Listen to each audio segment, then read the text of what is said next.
The quiet Montana night sky rippled with an invisible presence. Stars dimmed momentarily as something massive moved between them and Earth.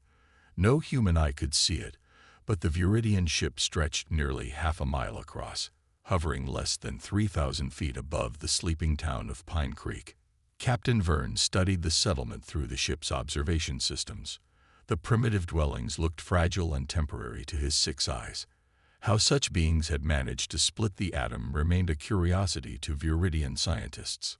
Life signs confirmed 12 suitable specimens in the target area, reported Science Officer Mecht, her scaled fingers sliding across the control panel. Ages match our research parameters. Verne nodded, the ceremonial ridges on his head catching the blue light of the command center. Begin extraction. Standard protocol. No witnesses. The extraction team prepared in the deployment bay. 6 Viridians checked their stasis equipment and cloaking suits. They had performed this operation on 87 different worlds. Earth would be their 88th. Remember, instructed team leader Grell, humans lack night vision, but compensate with artificial illumination and primitive detection devices. Avoid their surveillance equipment. Down in Pine Creek, 10-year-old Hannah Kim slept peacefully in her bedroom decorated with space posters and model rockets. Her small hand clutched a well-worn teddy bear, a birthday gift from her father before he deployed overseas with the military. She dreamed of stars and distant planets, unaware that beings from those very stars watched her through the ceiling. 3 houses away, Topark lay awake reading comic books by flashlight under his blanket. At 12 years old, he considered himself too mature for bedtime rules. His parents had already checked on him twice, but he simply hid his light until they left. The latest issue of Cosmic Defenders was too exciting to put down. The extraction began at 2:17 a.m. local time. Silence field generators activated first, creating a bubble that prevented sound from escaping a 5-block radius. Then came the targeted sleeping agent, an odorless gas that deepened natural sleep and induced unconsciousness in those still awake. Tai noticed something strange about his flashlight. The beam seemed to waver, and his comic book pages looked blurry. He felt suddenly very tired. The comic slipped from his fingers as his eyes grew heavy. His last conscious thought was annoyance that he wouldn't finish the story tonight. The Viridian team moved efficiently through the neighborhood. They entered homes without triggering alarms, their advanced technology making Earth's security systems seem primitive as stone tools. Children were gently placed in stasis pods, their vital signs monitored carefully to ensure safe transport.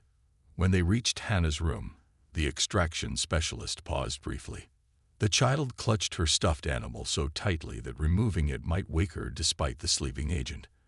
After a moment's consideration, the Viridian decided to take both the child and the toy.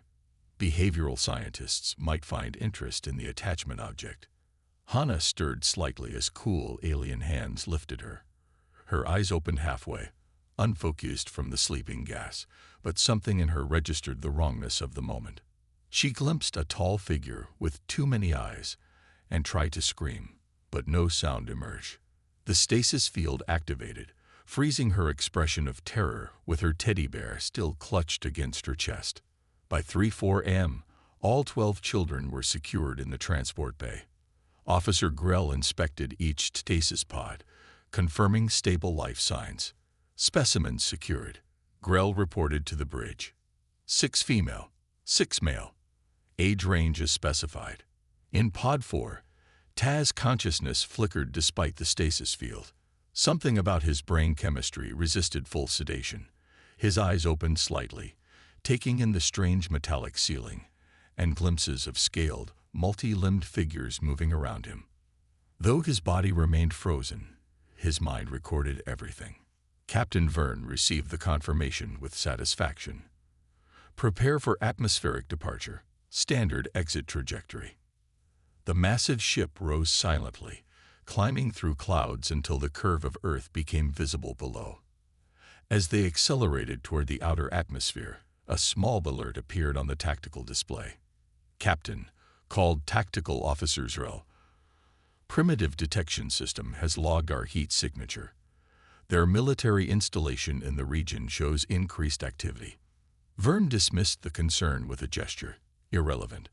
Their technology cannot track us beyond their atmosphere, and they possess no pursuit capability.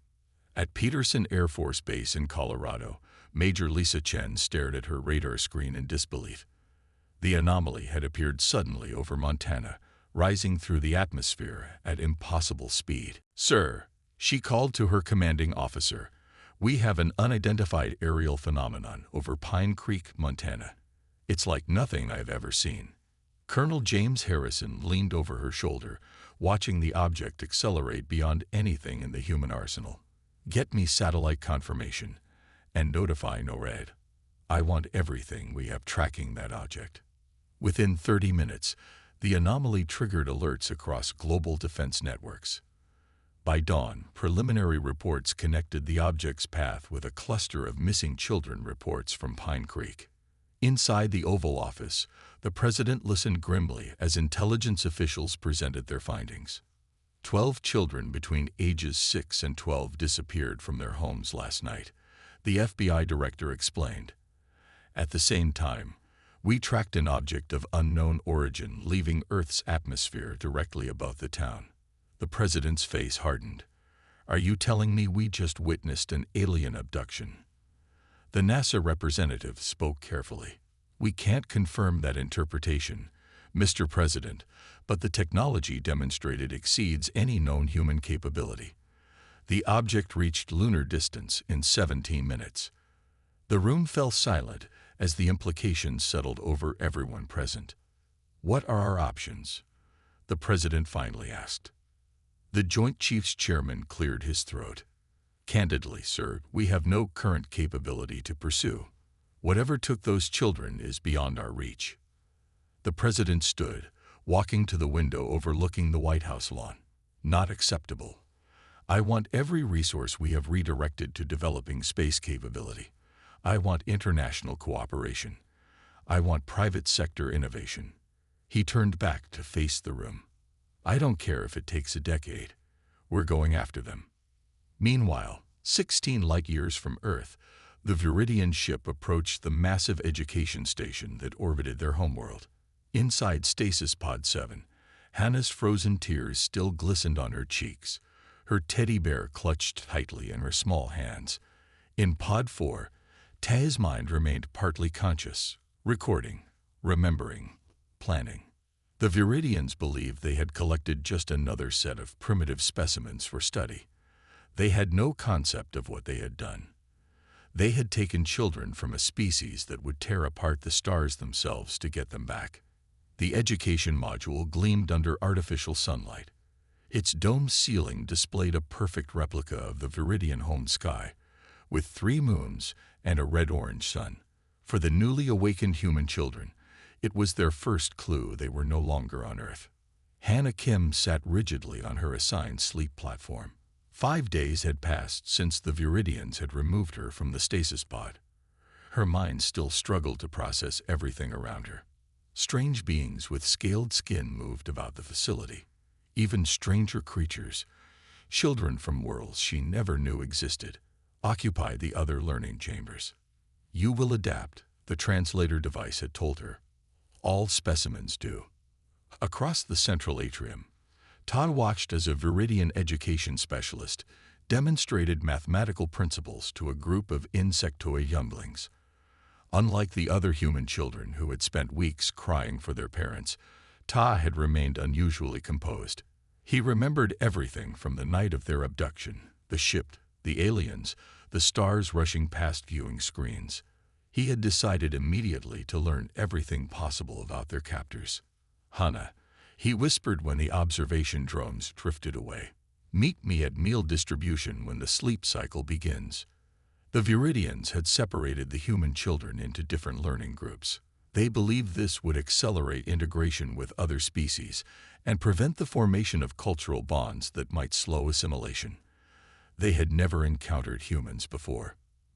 By the 3rd week, Hannah had created a system using food trays to pass messages between the separated children.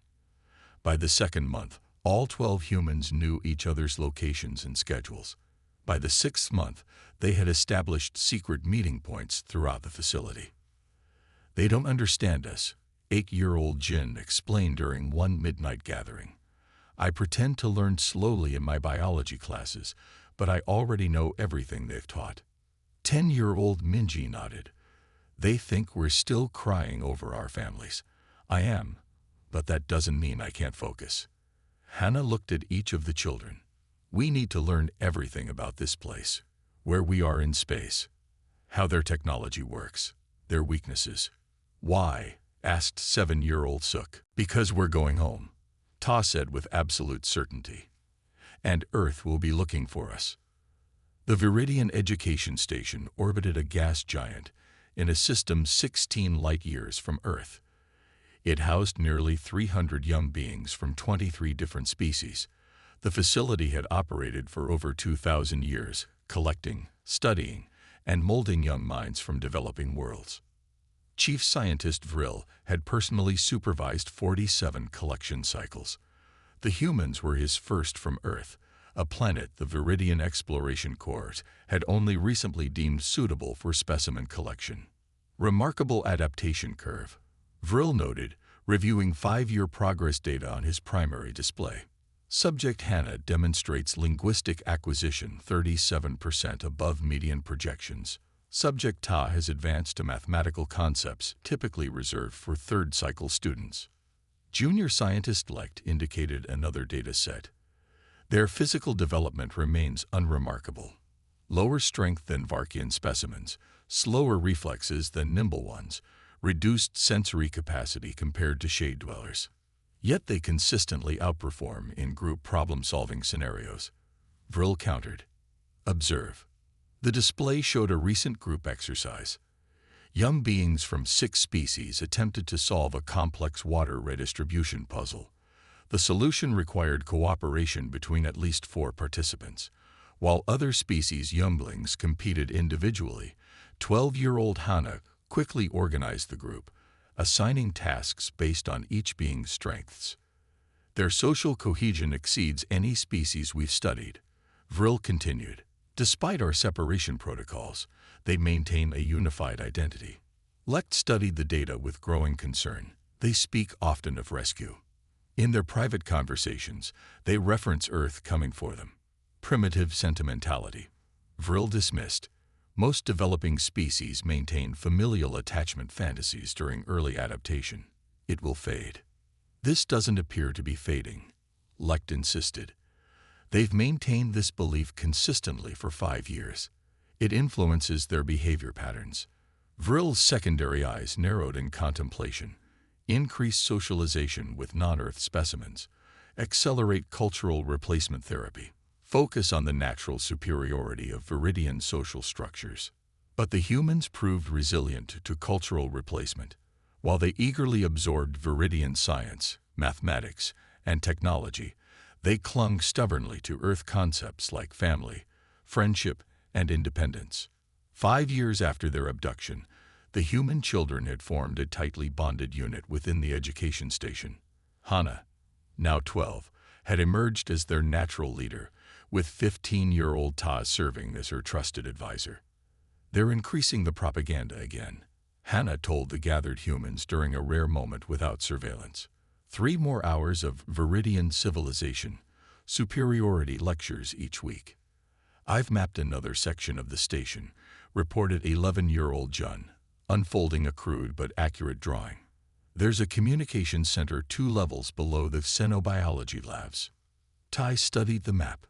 "Good work. We need to understand how they talk to their homeworld." "Why does it matter?" asked young Suk, now 10. "We can't call Earth." Hannah placed her hand on Suk's shoulder. "Not yet, but someday we'll need to. Earth hasn't forgotten us." None of them could know how right she was. On Earth, the Global Space Initiative had transformed human civilization. The disappearance of 12 children had united humanity in a way no other event could have accomplished. International rivalries gave way to unprecedented cooperation as governments pooled resources toward a single goal: reaching the stars. In a massive facility beneath the Rocky Mountains, Dr. Elena Chen adjusted the containment field around the experimental drive core. 8 years of relentless work had produced what many had believed impossible, a functional prototype capable of faster-than-light travel. Field stability at 97%, reported her assistant. That's 3% better than yesterday. Dr. Chen nodded, dark circles under her eyes testifying to countless sleepless nights. Run the simulation again. I want it at 99 before we present to the council. On the wall of her office hung 12 photographs. The missing children of Pine Creek. Among them, her niece Hannah smiled back at her, frozen in time from 5 years earlier. We're coming, she whispered to the photographs each morning.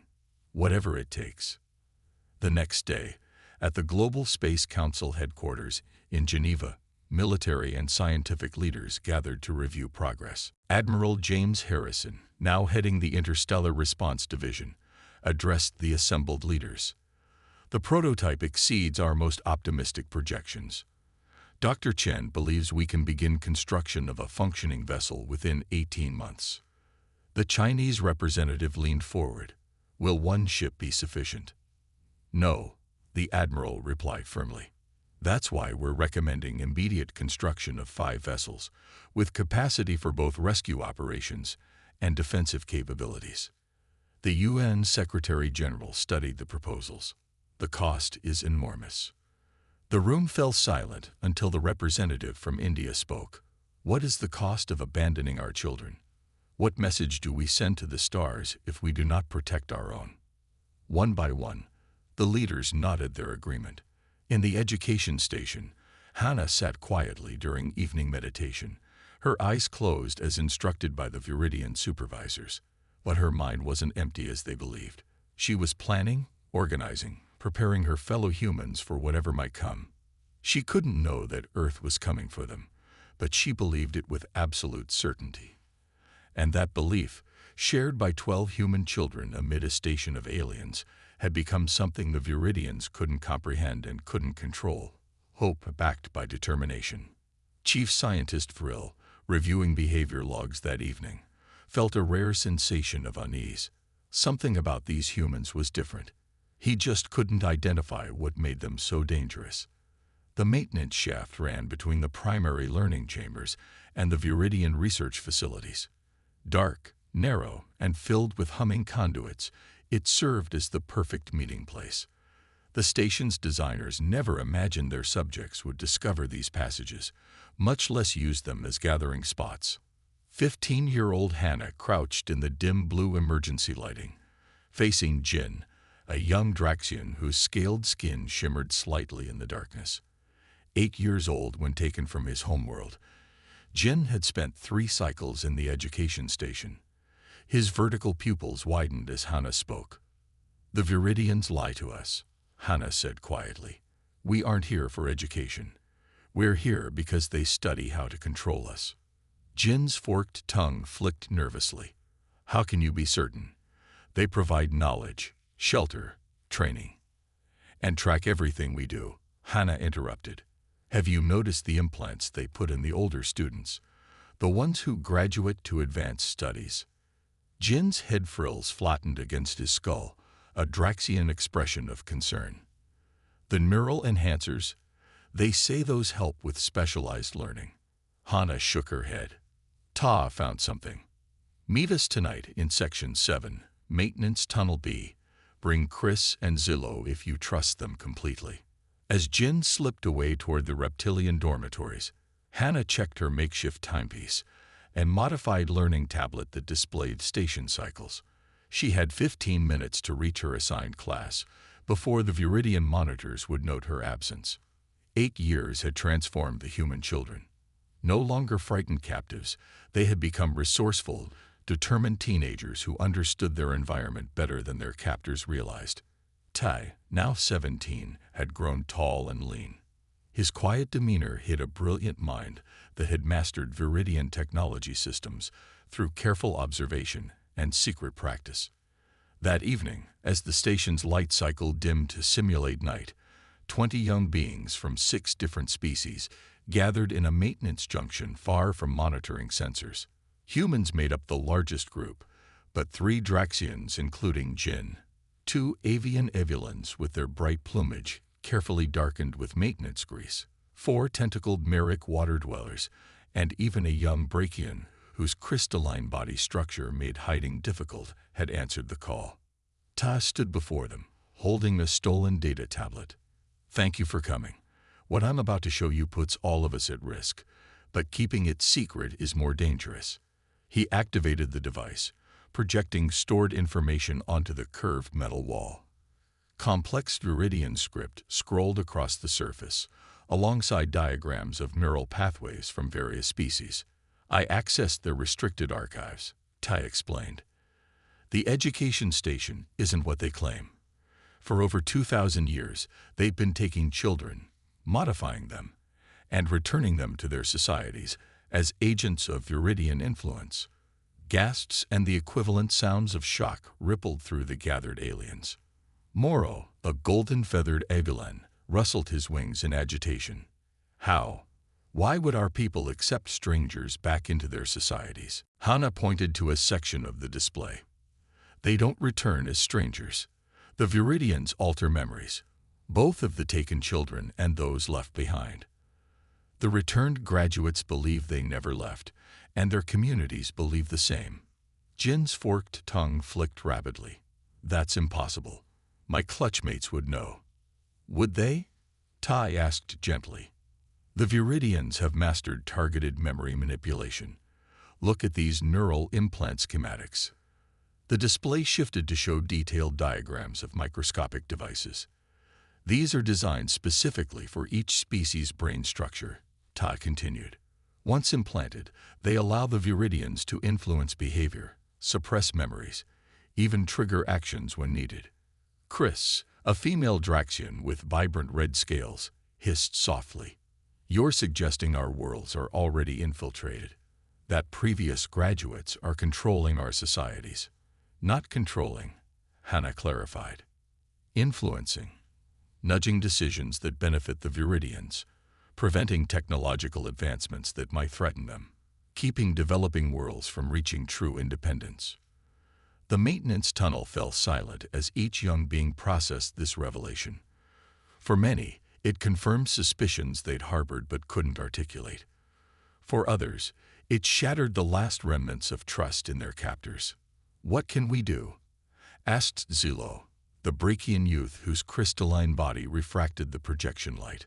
"We are children, trapped on this station, surrounded by Viridian technology and guards." Hana smiled for the first time that evening. "That's exactly why we can fight back. They don't see us as threats. They see us as specimens, as projects, not as beings capable of resistance." Across the station in Section 12, another secret gathering was underway. 16-year-old Junho and 15-year-old Minji had assembled a different group of young aliens in an unused storage compartment. While Hana and Ta focused on gathering intelligence, the two had taken on another critical mission: teaching resistance tactics. "When we strike back," Junho explained to the gathered younglings, "we don't attack where they're strongest. We hit where they least expect it." Minji moved small objects representing station resources across a makeshift map. The Viridians rely on predictability. Their systems, their schedules, their responses, all designed around expected behaviors. A small Myric with shimmering blue tentacles raised one appendage. "But they are bigger, stronger, and control everything around us." "Size and control aren't everything," Junho replied. "On Earth, we have a concept called guerrilla tactics. When a smaller force faces a larger one, they don't fight directly. They disrupt, confuse, and undermine." Minji nodded. "And we have something the Viridians don't expect: unity between species. They keep us separated, playing on differences, encouraging competition. But together, we're stronger than they can imagine." Over the following months, the human teenagers expanded their alliance network. They moved carefully, selecting only the most trustworthy from each species, building cells of resistance that operated independently but shared a common goal: understanding and eventually opposing the Viridian control system. In the Central Observation Hub, Chief Scientist Vril reviewed behavioral data with growing puzzlement. The human subjects continued to display anomalous social patterns, but now other species showed similar deviations. The Draxian subjects in Group 7 have altered their sleep cycles, noted his assistant, and the Avilan younglings are showing decreased competition during resource allocation exercises. Developmental variations, Vril dismissed, though uncertainty tinged his voice. All subject groups experience behavioral fluctuations during adolescent phases. The patterns suggest coordination, the assistant persisted, particularly between species that typically demonstrate natural aversion. Vril's primary eyes narrowed. Increased neural monitoring on the human group. If they're influencing other specimens, I want to understand the mechanism. The assistant hesitated. There's something else. 3 maintenance access panels were found unlocked last cycle. Security protocols suggest possible unauthorized movement between sections. For the first time in his long career, Vril felt a flicker of concern. The education station had operated flawlessly for millennia. Its subjects learned, grew, and ultimately served Viridian interests across the galaxy. The system was perfect, controlled, predictable, efficient. Yet something about these humans disturbed that perfection. Their adaptability had initially seemed merely interesting, a useful trait to potentially incorporate into the Viridian influence network. Now that same adaptability was manifesting in ways Vril hadn't anticipated. Implement Level 2 security protocols, he finally ordered. Restrict interspecies contact during unstructured periods. Increase surveillance drone coverage in common areas. What Vril couldn't know was that his security measures came too late. The Alliance had already taken root across the station. Young beings who had once seen each other as strange and foreign now shared a common cause. The humans had introduced concepts the Viridians had never encountered in their thousands of years of galactic manipulation: organized resistance, solidarity against oppressors, the power of unified action by the seemingly powerless. In their secret meeting places, young voices from worlds spread across the galaxy whispered new words: freedom, self-determination, rebellion, and perhaps most dangerous to the Viridian system, they whispered of hope. Hannah knew the risks were enormous. Discovery would mean neural recalibration, the Viridian euphemism for mind-wiping. But as she looked around at the diverse young beings who now trusted her leadership, she felt certain of one thing: the Viridians had made a terrible mistake when they took children from Earth. The Viridian outpost on Nellis 7 was considered unimportant. A small monitoring station with a crew of 12, it tracked shipping movements and collected basic intelligence for the Empire. Security was minimal.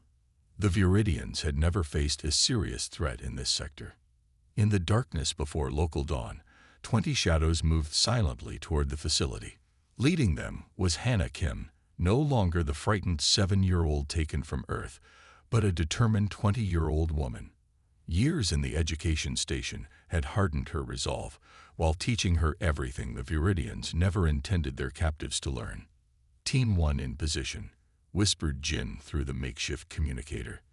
The Draxian and his 3 companions waited at the station's power regulation node.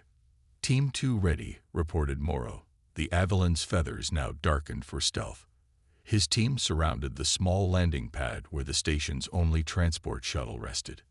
Hannah nodded to Tai beside her.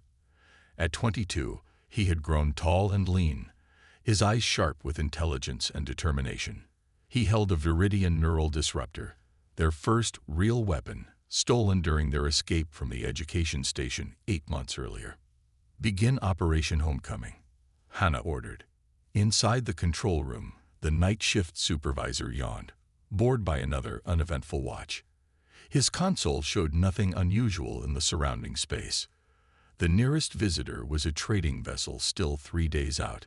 He reached for his stimulant drink just as the lights flickered once. Minor power fluctuation, reported the technical officer. Backup systems responding normally. The supervisor nodded absently. Power hiccups happened occasionally on these remote stations. Nothing to. The lights went out completely. Emergency systems failed to activate. What's happening? The supervisor demanded, rising from his chair. In the pitch darkness, he couldn't see the ceiling panel sliding open above him, or the figures dropping silently into the room. When emergency power finally engaged 30 seconds later, the Viridians found themselves surrounded by beings they recognized as former education subjects. Most shocking was the human female pointing the neural disruptor directly at the supervisor. "Hello," Hannah said calmly. "Your station is now under our control. Cooperate, and no one gets hurt." Across the facility, similar scenes played out with precision timing. In the communications center, Shunho led a team of mixed species that quickly subdued the two Viridian operators. "Communications center secured," he reported through the comm system. In the small armory, Minji and her team of 3 Merrick worked quickly to secure the station's limited weapons supply. "Weapons lockup cleared," she confirmed. Within 17 minutes, the entire outpost was under rebel control without a single alarm being triggered. The Viridians, shocked at being overpowered by what they still considered specimens, offered minimal resistance. Hannah stood before the station supervisor, who was now secured to his own command chair. Her face showed no anger, only calm determination. "You took us because you thought we were weak," she told him quietly. "That was your mistake." The supervisor's secondary eyes blinked rapidly in confusion. "You are education subjects. This behavior is incomprehensible. Your conditioning." "Failed," Tai interrupted, stepping forward with a data tablet. "Your empire has spent thousands of years taking children, altering their minds, and using them as tools. You never imagined those tools would learn to think for themselves." For the next 3 days, the rebels held the station, downloading critical information about Viridian patrol routes, communication protocols, and most importantly, the locations of other education facilities throughout Viridian space. When they finally departed in the station's supply shuttle, they left the crew unharmed but thoroughly humiliated. This pattern repeated across 3 sectors over the following months. Small outposts fell quickly to the growing rebel force, each victory providing more resources and intelligence. The humans had trained their alien allies well, teaching tactics that the Viridians had never encountered: guerrilla strikes, misinformation campaigns, and perhaps most effectively, appeals to the suppressed desire for freedom that existed in many worlds under Viridian influence. On the Viridian homeworld, the High Command faced an unprecedented crisis. Security Chief Morble addressed the gathered leadership, his ceremonial head ridges flattened in distress. 12 outposts lost in 90 days, he reported. The pattern suggests coordinated attacks by former education subjects. Supreme Leader Draz's primary eyes narrowed dangerously. How is this possible? Our conditioning protocols have been flawless for millennia. Chief Scientist Vril shifted uncomfortably. The human subjects demonstrated unusual resistance to neural conditioning. Their escape from Education Station 7 was unexpected. Unexpected. Draz hissed. "You allowed primitive mammals to compromise our most important program." "They are not what we initially assessed," Vril defended himself. "Their adaptability exceeds anything we have encountered. And they have somehow united other species against us, species that should be naturally antagonistic toward each other." A heavy silence fell over the chamber as the implications became clear. For the first time in living memory, the Viridian Empire faced a genuine internal threat. Meanwhile, at the edge of Viridian space, a sleek vessel of unfamiliar design approached cautiously. The Earth Ship Reclamation represented humanity's greatest technological achievement, an FTL-capable warship built with a single purpose: finding and recovering the children taken 12 years earlier. On the bridge, Admiral Alina Chen studied the tactical display. Nearby, her brother Michael, father of the missing Hannah, stood in silence, his face showing the strain of years of uncertainty. "We're picking up encrypted communications," reported the sensor officer. The pattern matches the rebel transmissions we intercepted 3 weeks ago. Admiral Chen nodded. After 12 years of searching, developing technology centuries ahead of where Earth would naturally be, humanity had finally found traces of their missing children. The intelligence they'd gathered from captured Viridian data nodes suggested something astonishing. The human children hadn't just survived their abduction. They were leading a rebellion against their captors. "Can we decode the transmission?" she asked. "Working on it now," the communications officer replied, fingers dancing across her console. "It's using a variation of an old Earth encryption algorithm. Wait, it's clearing up." The main view screen flickered, showing static that gradually resolved into a face. A young woman with determined eyes that somehow still held echoes of the little girl taken so long ago. "This is Hannah Kim of the Free Species Alliance." The voice came through clearly. "To any receiving vessel, we seek assistance against Viridian oppression. We are former captives fighting for." The transmission broke off suddenly, then resumed with a shocked expression crossing Hannah's face. "Wait, that ship configuration. Is that Earth?" Admiral Chen stepped forward, her voice steady despite her racing heart. "This is Admiral Elena Chen of the Earth Ship Reclamation. We've been looking for you, Hannah." The bridge fell completely silent. Michael Chen stepped closer to the screen, tears streaming down his face as he looked at his daughter, now a young woman he hardly recognized. On the screen, Hannah's composure broke for just a moment. A flash of the child she had been crossing her features before the leader she had become reasserted control. "Hello, Earth," she said with a determined smile. "We could use some help out here." The transmission shifted to show more faces, the other human children, now adults, standing alongside aliens of various species, all wearing the same expression of determined resistance. "We've built something here," Hannah continued. "An alliance of species fighting Viridian control. But we're outnumbered and outgunned." Admiral Chen straightened her uniform. "Hannah, we've spent 12 years developing technologies to find you. We have 5 ships with advanced weapon systems. Tell us what you need." Ta stepped into view beside Hannah. "We need Earth to do what humans do best, fight impossible odds for those they care about." For the first time in 12 years, hope flared brightly for both the families who had lost their children and the children who had never stopped believing rescue would come. But greater challenges lay ahead. The Viridian Empire had controlled the galaxy for millennia. They would not surrender their power without a devastating fight. The Viridian High Council chamber gleamed with polished stone and ancient symbols of power. For thousands of years, this room had witnessed the expansion of an empire that spanned hundreds of worlds. Today, it witnessed that empires surrender. Hannah Kim stood at the center of the chamber, her simple gray uniform a stark contrast to the ornate robes of the Viridian leaders. At 23, she carried herself with quiet authority that made the alien rulers shift uncomfortably in their ceremonial seats. Behind her stood Tai, Junho, Minji, and the other humans who had grown from frightened children to leaders of the most successful rebellion the galaxy had ever seen. Fleet Admiral Vex watched from his position near the High Speaker's platform, his scaled face unreadable but his secondary eyes blinking rapidly, a Viridian sign of extreme distress. 30 months of war had transformed his once invincible fleet into a scattered collection of damaged vessels.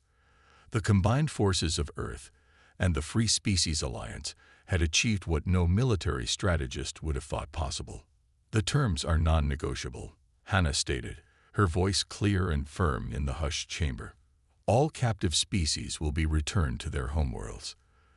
The education stations will be converted to cultural exchange centers governed by the new Galactic Council."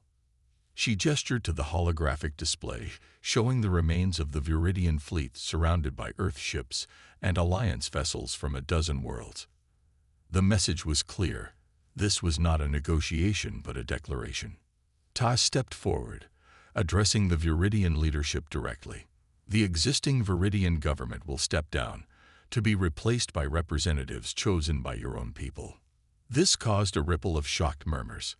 The concept of democratic representation was foreign to Viridian society, where a genetic caste system had determined leadership for millennia. The Viridian High Speaker rose slowly from his ornate throne, his ceremonial ridges flaring with indignation. 7 feet tall with iridescent scales that caught the light, he had personally overseen the expansion of Viridian influence to 30 new worlds. The thought of surrendering to former specimens was almost too much to bear. "You were nothing," he snarled, abandoning diplomatic protocol. "Primitive mammals from an insignificant world." Admiral Elena Chen, representing Earth's military forces, stepped forward as if to respond, but Juno raised his hand slightly. This was for the former captives to address. "That was your first mistake," Juno said calmly. The former frightened child now commanded the joint fleet that orbited the Viridian homeworld. "Your second was thinking we would abandon our children." Behind him, Michael Kim, Hannah's father, stood with tears in his eyes. He had not seen his daughter for 15 years before their reunion 3 months ago. The day the Viridians took her, he had made a promise to find her no matter what it took. That promise had driven Earth's unprecedented technological leap forward.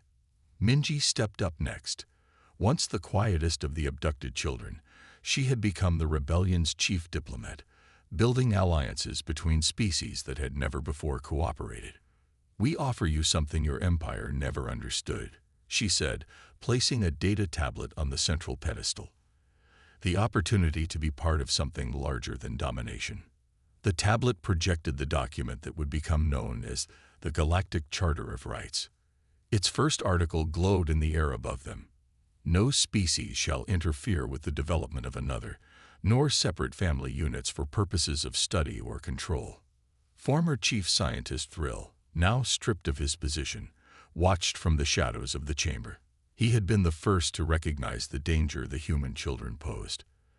Their adaptability, their social cohesion, their stubborn refusal to accept captivity as their fate. These traits had fascinated him as a scientist. Now they had destroyed the empire he had served all his life. "The Charter establishes equal representation for all sentient species," Minji continued, "including Viridians. You will have a voice in the new order, but never again the only voice." Jin, the Draxian who had been one of the first alien allies, now stood as representative of his homeworld. Beside him, representatives from 23 other species watched as their former oppressors faced justice that came not in the form of destruction, but transformation. The High Speaker looked to his military advisors, seeking some alternative, some way to resist. But the combined Earth Alliance fleet had demonstrated technological capabilities that had shocked Viridian military planners. Somehow, in just 12 years, humans had advanced centuries beyond their expected development curve, driven by something the Viridians had never understood: the fierce determination of a species to recover its taken children. With visible reluctance, the Viridian leaders pressed their ceremonial seals to the charter one by one. Each impression caused ripples of light to spread across the document, binding their agreement in ways that went beyond mere symbols. Earth technology had incorporated verification measures that would make violations immediately apparent. As the last seal was pressed, a chime sounded throughout the chamber. The Viridian Empire, which had stood for over 1,000 years, officially ended. Hannah looked out at the assembled representatives of a transformed galaxy. Her expression held no triumph, only quiet satisfaction that their long journey had reached this moment. "You took us from our homes thinking you could shape us into something useful to your empire," she said quietly. "Instead, we shaped the galaxy into something better." For a moment, the chamber was absolutely silent. Then, from the gathered representatives, a sound began. Tapping appendages, rustling wings, humming resonance chambers, the varied species equivalent of applause. 3 months later, on a bright spring day in Montana, 12 ships descended from the clear blue sky. They landed in the same small town where children had once been taken in the night. This time, they came openly, witnessed by thousands of cheering humans, and broadcast to billions more around the world. Hannah stepped from the lead vessel, now wearing the formal attire of a Galactic Council ambassador. Behind her came the 11 others: Ta, Junho, Minji, Jin, Jun, Suk, all grown now, all forever changed by their experiences. With them came representatives from 24 worlds, stepping onto Earth's soil for the first time not as invaders or abductors, but as allies and friends. Michael Kim pushed through the crowd, ignoring protocol to embrace his daughter.